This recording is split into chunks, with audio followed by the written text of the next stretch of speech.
Hi, welcome back to Adulting with Mr. Franta. Today, we're going to be talking about sending and receiving professional emails. So, you're going to be asking yourself, hey, why do I need to send email? Well, to start off with, you should already be doing it with your teachers. This could be as simple as asking whether you can come in for extra help after school or whether they got your homework for the night before. As you get a little older, you're probably going to start using email to contact representatives from the job that you want to apply for, or simply asking, hey, do you have any job openings right now? And then later on through that process, it might be asking, hey, when can I actually start? I already got the interview. When do I actually come in to fill out paperwork, etc.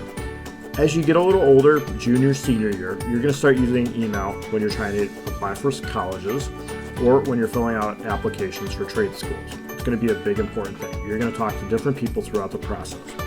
And then finally, if you're a sports athlete, you're probably going to be interacting with coaches in one form or another with email if you're trying to get recruited to that big university you want to play for. So, you don't want to look like some person that doesn't know what they're doing.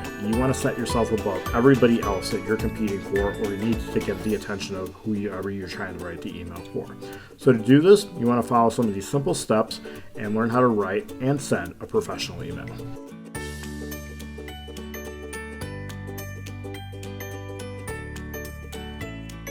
Okay, so we're going to start writing our first email.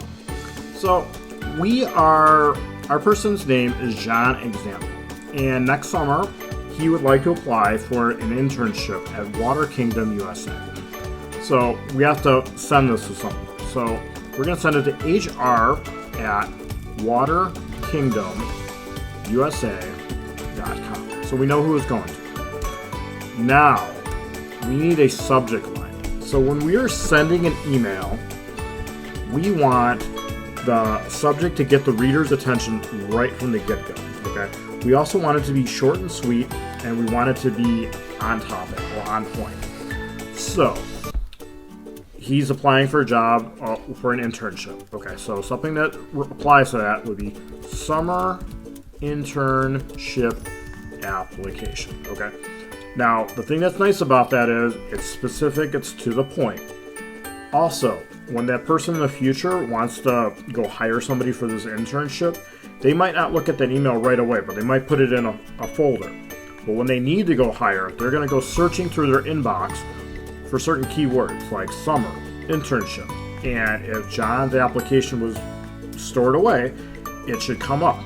But we could also be a little more specific. So summer internship application, John Example. So their name. It's nice, it's short, it's sweet, and it gets the job done.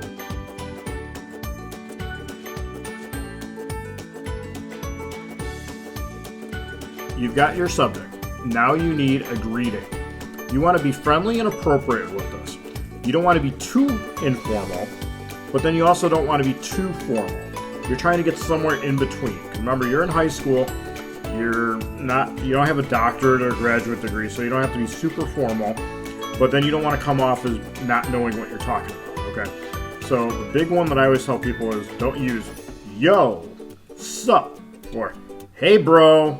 Those are automatically going to get you disqualified for whatever you're trying to apply for. So if you know that the person's going to be answering the email in a timely fashion, you could always go with the very simple dear whatever their name is. So dear Megan, if you know that that's the person's name. If you don't know what their name is, you can even go with something like hello. Everybody will respond to hello. Okay. So remember, you want to get there somewhere in between. Not too formal, but also not too informal.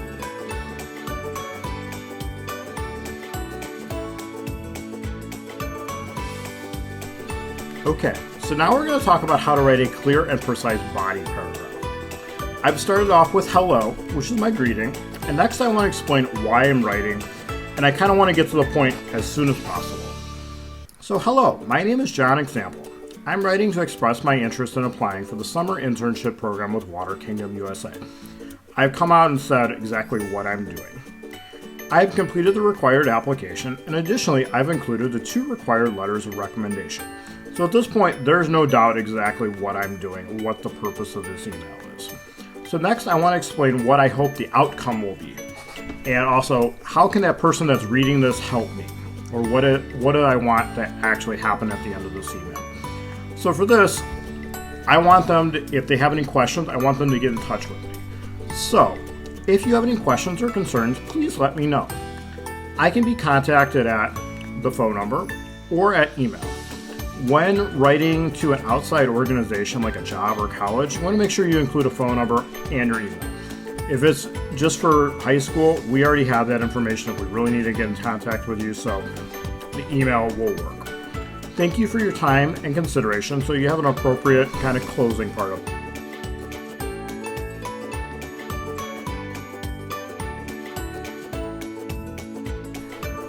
Now it's time to talk about how to close or end the email. You want to make sure you include a professional closing. Examples of professional closings include thank you, warm regards, or sincerely.